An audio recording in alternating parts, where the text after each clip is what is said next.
রান্না হবে টেস্টি, কিন্তু মশলা করতে আলসেমি।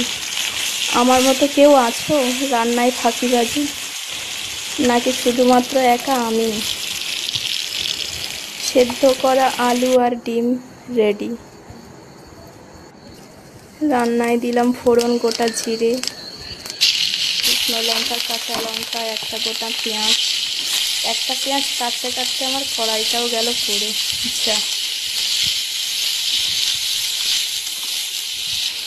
কড়া করে ভেজে নিয়ে গুঁড়ো মশলা দিয়ে হলুদ, লবণ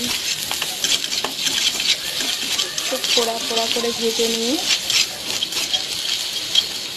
শুধুমাত্র গুঁড়ো মশলা দিয়েই হবে, লঙ্কার গুঁড়ো, জিরে গুঁড়ো। ব্যাস, করিয়ে নিয়ে দিলাম একটুখানি জল। জল শুকিয়ে আসবে, মশলা কষিয়ে নেব। দিয়ে দেবো একটু মিট মশলা, সাথে দিয়ে দিলাম একটুখানি চিনি। চিনিটা দিলে একটু ভালো লাগে।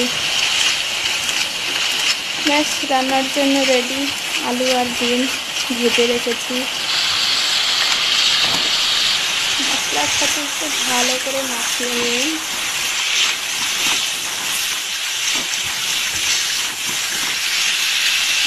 দিয়ে দিব একটুখানি জল।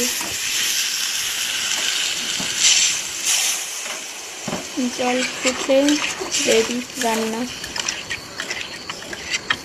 আমার মতো নিজের বদনাম নিজেই কে কে করতে পারো খুবই ভালো মতন, নাকি এটা তো শুধুমাত্র আমি একাই পারদর্শী? ব্যাস, রান্না রেডি।